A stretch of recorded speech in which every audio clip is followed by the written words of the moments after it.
Jangan lupa subscribe YouTube channel Official iNews dan nyalakan loncengnya. Pemirsa, beberapa korban yang sudah berhasil ditemukan dan apa saja yang telah dilakukan pemerintah setempat membantu para korban bencana. Telah bergabung bersama kami Wakil Gubernur NTT Yosef Naisoy, korban banjir M. Soleh Kadir, dan Kepala Pusat Meteorologi Publik BMKG Fahri Rajab. Kita ke warga korban banjir lebih dahulu. Selamat sore, Pak Soleh. Pak Soleh. Ya. Bisa mendengar suara saya, Pak? Pak Soleh. Pak Soleh.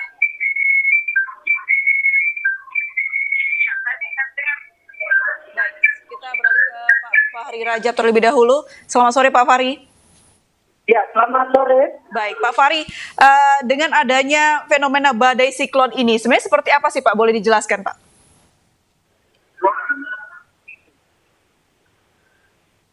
Halo, selamat sore. Iya, Pak Fahri. Ini saya Pak Soleh. Baik, Oh, Pak Saya Soleh. Pak Soleh. Ini Ya, Pak Soleh ya? Baik, Iya, Pak betul. Soleh. Pak Soleh, Anda menjadi korban banjir di lokasi tempat Anda saat ini. Boleh diceritakan, Pak, seperti apa kondisi saat ini, Pak? Baik, pertama saya ini adalah relawan pramuka DKI Adonara Timur yang melakukan proses evakuasi terhadap para korban, dan saat ini kami tempatkan di posko MAN 1 Flores Timur.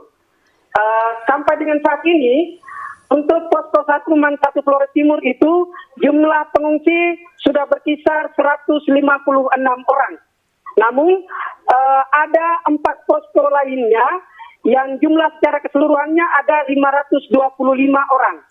Pak Soleh, di mana Anda tepatnya berada saat ini? Di kabupaten mana? Saya saat ini berada di Desa Lamala Jaya, Kecamatan Adonara Timur, Kabupaten Flores Timur. Kondisi banjir di sana seperti apa saat ini, Pak Soleh? Ya, saat ini banjir sudah mulai surut, keadaan sudah mulai bagus. Namun kemarin sampai dengan tadi malam itu curah hujan masih besar, sehingga dari tempat kita berdiri ini kita masih bisa dengar bunyi banjir di arah kali sekitar Bronjong. Baik, Pak Soleh, bisa diceritakan seperti apa kronologi banjir ini tiba-tiba menerjang daerah Anda, Pak? Ya, jadi sekitar pukul 12 malam, hari Sabtu malam itu terjadi banjir bandang besar. Kemungkinan itu dari bendungan yang ada di Adonara Tengah. Itu meluap ke bawah sehingga menerjang pemukiman warga yang ada di Bronjong. Warga berlarian meninggalkan rumahnya, dan setelah berlarian itu baru banjir itu menerjang rumahnya, hancur, jebol, lalu hilang terbawa oleh banjir, dan warga menyelamatkan diri di daerah bukit. Nah, kemudian banjir terus sampai ke bawah ke daerah Riang Muko, kemudian masuk ke Kelurahan Waiwerang dan sampai ke Desa Waiburat. Akibat yang ditimbulkan itu ada 3 jembatan utama yang menghubungkan Kelurahan Waiwerang dan Desa Waiburat itu terputus. 3 jembatan itu terputus, dan jaringan listrik pada saat itu juga terputus, jaringan telepon juga terputus. Kemudian sekitar ratusan rumah warga itu ludas diterjang banjir. Baik, Pak Soleh, saat ini kami juga sudah terhubung dengan Wakil Gubernur Nusa Tenggara Timur, Yosef Naisoy. Selamat sore, Pak Yosef. Selamat sore. Selamat Yosef, sore. tadi kami sudah mendengarkan beberapa laporan dari rekan-rekan kami di lapangan, tapi kami ingin mengetahui secara keseluruhan wilayah mana saja di Nusa Tenggara Timur yang terdampak oleh banjir dan longsor ini. Baik. Secara umum hampir seluruh kabupaten yang ada di Nusa Tenggara Timur mengalami akibat dari siklus tropis Seroja ini. Tetapi yang parah itu beberapa kabupaten, antara lain Kabupaten Flores Timur, Kabupaten Lembata, Kabupaten Malaka, dan yang terakhir ini saya mendapat laporan adalah Kabupaten Saburai Jua. Saburai Jua sampai dengan detik ini masih gelap gulita dan masih angin angin topan di Saburai Jua. Mudah-mudahan kita berdoa supaya siklus tropis ini cepat berlalu dari daerah Nusa Tenggara Timur. Seperti Secara apa? keseluruhan, Ya, silakan Pak. secara keseluruhan itu mulai dari beberapa kabupaten yang mengalami cukup parah, yaitu tadi seperti saya sebutkan ada Lembata, ada Flores Timur, ada kabupaten Kota Madia Kupang sendiri, di Kota Kupang sendiri sampai tadi pagi masih badai, rumah-rumah terangkat semua, banjir di mana-mana. Kemudian di Saburai Jua yang terakhir ini, kemudian Alor juga mengalami hal yang sama. Baik, bagaimana pengerahan tim bantuan untuk membantu warga atau evakuasi di daerah-daerah tersebut, Pak? Ya, tentu saja memang kita mengalami kesulitan karena transportasi dan infrastruktur putus total akibat dari siklus ini. Saya tadi pagi baru dengan Kepala BNPB, dengan semua rombongan kami satu pesawat dari Jakarta. Kebetulan saya ada di Jakarta untuk melakukan rapat koordinasi dengan BNPB untuk menangani masalah ini. Kami terbang dari Halim jam 4 pagi sampai di Maumere tadi siang jam 10, tetapi kami disambut oleh angin yang lebat dan hujan lebat, sehingga kami tidak bisa terbang sampai ke Larantuka. Maka kami jalan darat 146 km lebih, 140 lebih kilometer. Sekarang baru kami tiba di Larantuka, tetapi malam ini kami akan usaha supaya semua bantuan-bantuan dari pusat, yang dari BNPB, bantuan dari Departemen Kesehatan, bantuan dari Departemen Sosial, besok juga Ibu Menteri Sosial akan datang. Malam ini kami akan kerahkan yang semampu kami untuk sampai ke lapangan di Adonara. Baik, untuk strategi evakuasi sendiri seperti apa, Pak? Karena banyak laporan masih banyak warga yang hilang. Betul. Jadi kita bekerja sama dengan TNI Angkatan Darat, TNI Angkatan Laut, bahkan TNI Angkatan Udara dan kepolisian, dan kemudian kami minta juga dari Dirjen Bina Marga di PU untuk mengerahkan alat-alat berat yang ada di kabupaten-kabupaten sekitarnya di sini untuk bisa datang jalan darat supaya bisa ke Adonara dan ke Lembata untuk melakukan evakuasi bagi masyarakat yang masih tertimbun. Baik, Pak Yosef, tadi Anda sempat membahas mengenai penyaluran bantuan. Saat ini kami juga sudah terhubung dengan salah satu warga korban banjir, Pak Soleh. Pak Soleh, bisa Anda ceritakan kepada kami bantuan apa yang saat ini masih dibutuhkan oleh warga di sana? Ya, baik, sampai dengan saat ini warga pengungsi ini masih membutuhkan makanan karena warga ini berlarian keluar dari rumah itu hanya pakaian di badan sehingga mereka tidak memiliki persediaan makanan yang cukup. Nah, kami Pramuka DKI Radonara Timur ini berinisiatif untuk membuka posko dan mengerahkan semua potensi yang ada, sumbangan makanan dari warga untuk para pengungsi. Selain makanan, pengungsi juga membutuhkan pakaian. Pakaian layak pakai, kemudian alas tidur, kemudian selimut, kemudian perlengkapan bayi, dan kebutuhan-kebutuhan yang berkaitan dengan air bersih, air minum, dan lainnya. Sudah ada kontak dari BNPB atau koordinasi dengan BNPB, Pak Soleh? Ya, sejauh ini untuk posko kami ini belum ada bantuan dari pemerintah. Sehingga kami sangat mengharapkan adanya bantuan dari pemerintah. Sampai dengan saat ini kami masih mengandalkan swadaya dari masyarakat Desa Lamalajaya, khususnya dari Dusun Ampirian. Dan warga dari Majelis Taklim Jabal Nur, Waiwaran Kota. Baik, pemirsa, saat ini kami juga sudah terhubung melalui sambungan telepon dengan Fahri Rajab, Kepala Pusat Meteorologi Publik BMKG. Selamat sore, Pak Fahri. Ya, selamat sore, Mbak. Baik, Pak Fahri, bisa Anda jelaskan kepada kami apa sebenarnya yang saat ini sedang terjadi di Nusa Tenggara Timur? Mengapa begitu masif hampir seluruh wilayah terkena dampaknya? Ya, jadi di Laut Timur itu ada pertumbuhan siklon tropis ya, yang kita beri nama siklon tropis Seroja ya. Nah, siklon tropis Seroja ini tumbuh tadi malam jam 01 WIB.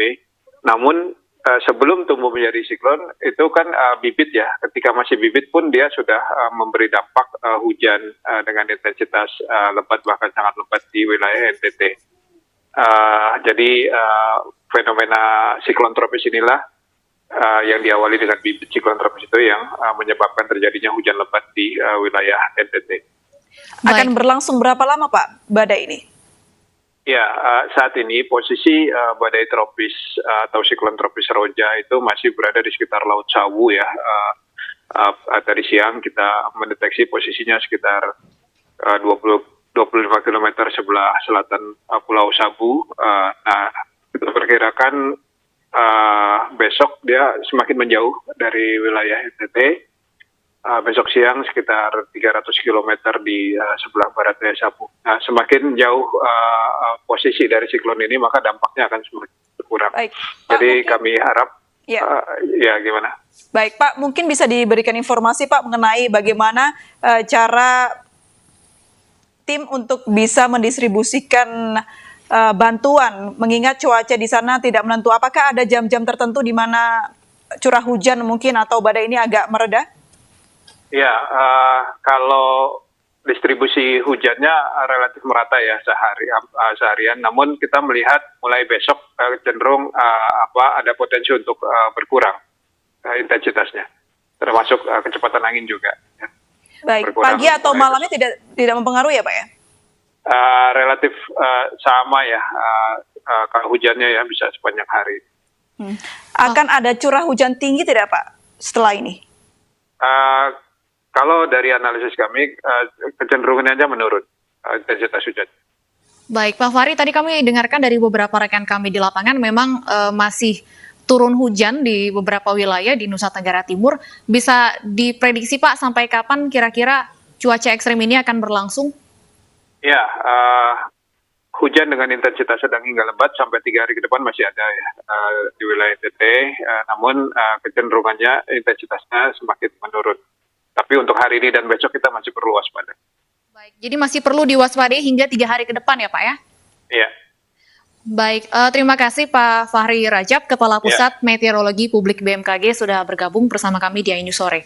Ya, pemirsa, kami kembali berdialog bersama dengan Wakil Gubernur Nusa Tenggara Timur Pak Yosef Naisoy dan korban banjir M. Soleh Kadir. Pak Soleh, ini ada langsung Wakil Gubernur Nusa Tenggara Timur. Anda bisa menyampaikan langsung di mana lokasi Anda dan apa harapan Anda bantuan yang diharapkan bisa segera disalurkan.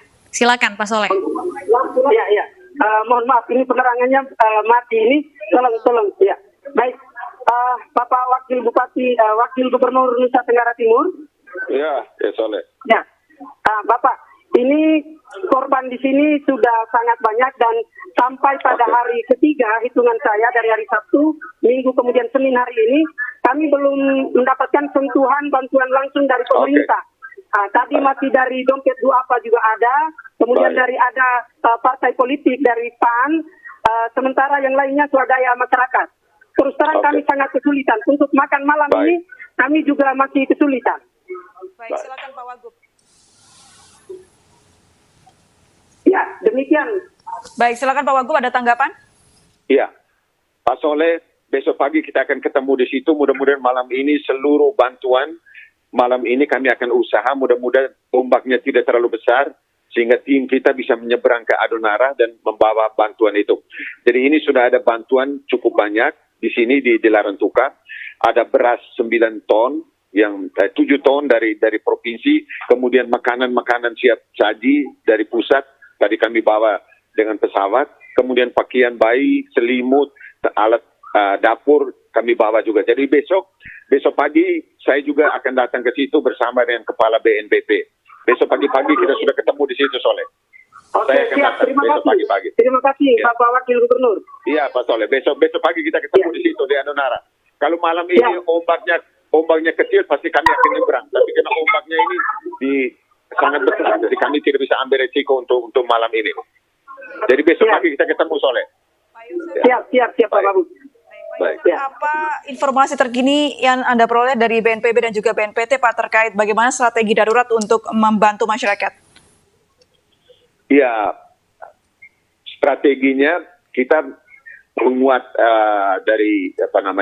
dari kabupaten-kabupaten. Tentu saja dari kabupaten itu kita minta supaya mereka bisa dengan kekuatan sendiri bisa membantu masyarakat apa adanya dengan kemampuan sendiri. Karena mengingat cuaca ini kan belum menentu. Tapi tadi menurut BMKG besok kalau misalnya cuaca sudah bagus, saya kira pasti akan ada intervensi dari pusat dan dari provinsi, kami akan intervensi. kalau besok cuacanya sudah cerah. Pak Yosef, apakah penyaluran bantuan ini memang hanya bisa dilakukan melalui jalur laut? Iya, melalui jalur laut. Tapi hari ini kami sudah datangkan helikopter BMKG punya ada apa ya? BNBP 3 helikopter, satunya nanti taruh di Larantuka, satunya nanti di Lembata, satunya di Kupang untuk daratan timur. Jadi ada 3. Mudah-mudahan besok sudah bisa beroperasi. Untuk hari ini belum beroperasi artinya helikopter yang didatangkan. Belum bisa, kena angin baru reda ini. Ini sekarang saya lihat ini sudah mulai reda. Karena kalau helikopter ini terbang dengan angin kencang begini, bisa helikopter juga terbang juga, Mbak. Baik, kembali ke Pak Soleh. Pak Soleh, selain yang Anda sebutkan tadi, apalagi hal-hal atau kendala yang Anda temui saat ini, Pak, agar dipersiapkan oleh Pak Wagub untuk menemui warganya besok? Ya, kendala kami di lapangan ini, khusus yang kami dari relawan ini, jumlah relawan kami terbatas sehingga kami cukup kesulitan. Tadi salah satu warga Kecamatan Adonara Timur yang terbawa banjir dan mayatnya terbawa sampai ke Pulau Lembata, itu diantar ke Pulau Adonara melalui jalur laut dan kami harus menjemputnya di Kecamatan Ileboleng. Itu jaraknya sekitar 30 kiloan. Dan kami menggunakan mobil pick up, kemudian sampai dengan membawa mayat itu, jenazah itu menuju ke Pulau Adonara. Untuk diketahui, di Pulau Adonara ini, akses jalan daratnya itu terputus total. Ke arah timur juga terputus di Waiburak, kemudian ke arah utara juga terputus di Horowura, dan ke arah barat juga terputus di Dua, sehingga kami sangat kesulitan. Oleh karena itu kami harapkan pemerintah sesegera mungkin turun tangan untuk menemui warga yang ada di sini. Tambahan bahwa sebagian warga yang ada di pengungsian ini kehilangan rumah total. Rumah-rumah mereka hancur, bisa diterjang oleh banjir. Baik, Pak Yosef, apakah pemulihan kembali akses jalan ini menjadi salah satu prioritas juga dalam upaya penanganan? Iya, jadi begini, di dalam bencana alam ini ada yang namanya tanggap darurat, ada yang namanya rehabilitasi dan rekonstruksi. Sekarang ini kita konsentrasi kepada tanggap darurat. Seperti tadi Pak Soleh mengatakan, kita butuh makanan, butuh selimut, kemudian kita butuh evakuasi. Ini yang kita prioritas pertama. Setelah itu baru kita memikirkan atau merencanakan membuat rehabilitasi dan rekonstruksi. Itu sudah ada perencanaan dari pemerintah, baik pemerintah pusat maupun pemerintah provinsi dan pemerintah kabupaten. Baik, Pak Yosef, ini tadi informasinya ada 3 jembatan yang terputus. Apakah ini sudah ditangani, Pak? Dan apa langkah dari pemerintah untuk hal ini, Pak? Jadi begini, kita sudah ada dirjen juga ikut di rombongan kami. Memang dalam perjalanan sekarang ada jembatan namanya jembatan Beli. Itu dalam perjalanan supaya bisa dipasang sebagai jembatan darurat. Jadi tidak hanya di Adonara, di Malaka di sana ada jembatan yang satu-satunya komunikasi yang ada itu adalah jembatan Beninai, itu juga putus total. Itu. Begitupun juga dengan di Sumba Timur. Sumba Timur juga ada jembatan yang putus. Hampir beberapa kabupaten yang jembatan putus, maka kita minta dari Angkatan Darat dengan dari PU untuk menyiapkan jembatan darurat berupa jembatan Beli. Baik, tentunya Pak Yosef kami akan berikan waktu kepada Anda untuk kembali bekerja. Terima kasih sudah bergabung bersama kami di iNews Sore. Terima kasih juga Pak Soleh sudah bergabung bersama kami di iNews Sore.